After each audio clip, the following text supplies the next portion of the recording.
Hi, my name is Tilaka and I teach interior design at Oklahoma State University. In our department, the Department of Design, Housing and Merchandising, we focus on a couple of specific themes such as sustainability, the use of new technologies such as virtual reality, augmented reality and 3D printing, empathic design and designing for older adults.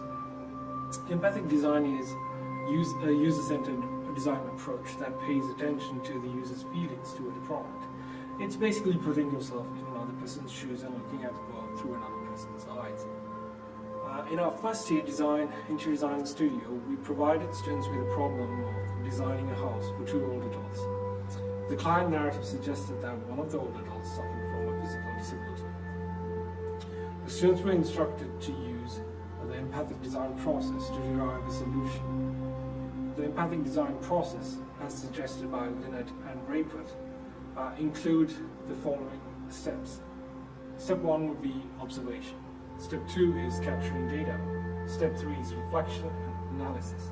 Step 4 is brainstorming for solutions. Step 5 is developing prototypes for possible solutions. So these are the 5 steps that the students followed in this design process.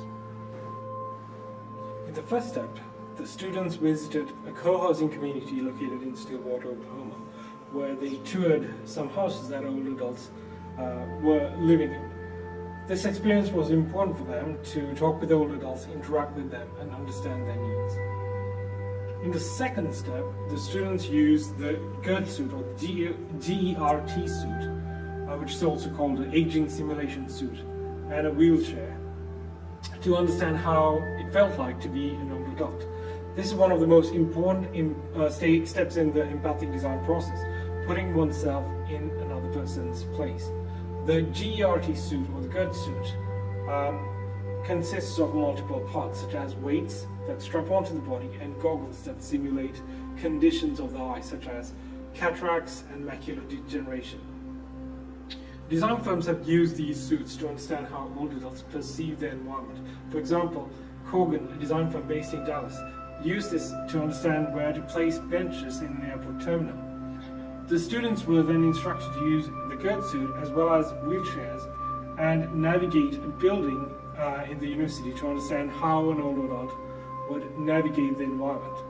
They were instructed to use the Think Aloud protocol to document how they perceived the environment and then submit a report afterwards. In the third and fourth steps, the students reflected on their experiences and brainstormed design solutions as groups using the Mixed Reality Lab. The Mixed Reality Lab is the state-of-the-art laboratory located at Oklahoma State University, which focuses on research in augmented reality, virtual reality, and digital prototyping. The lab is housed in the College of Human Sciences and is affiliated with the Department of Design, Housing and Merchandising. They use virtual reality to simulate their design solutions. Rather than using only 2D sketches, they designed within virtual reality, coming up with solutions and testing them out. Using virtual reality was important for the students because it reduced the cognitive load imposed on them and allowed them to allocate more resources for the design process.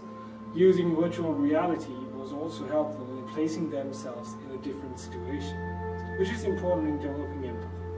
Some of the environments that the students developed were designed for wheelchair users, and the simulation helped in understanding how a wheelchair user feels. The students worked in 6 groups and were instructed on using SketchUp and Unity 3D, which is a gaming engine. They use these softwares to develop an immersive virtual environment. Using SketchUp, the students developed a 3D model, and then using Unity 3D, they added lights and material.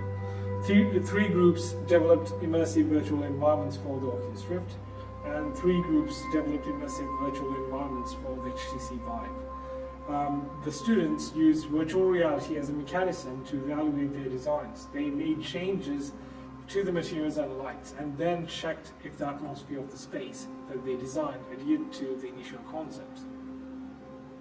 In the final phase, they developed prototypes of their design in virtual reality and invited old adults from the co-housing community to come and review their design solutions. Hi, my name is Andrew Ferreira. I'm a student of interior design here at Oklahoma State. Here's a project that we did for our first studio using empathic design process for older adults to come up with some type of solution. Going to some older adults' houses, we could understand what the requires were for aging in place. And whenever you use the gear suit, we could feel how hard some daily tasks could get, and we could see how the perception of the work kind of changed whenever you're aging. And we all use this data to come up with a solution for this project. It's important to say that we designed in VR and will not just use as a final step. We couldn't make changes and brainstorm while inside the virtual reality. So that was really interesting.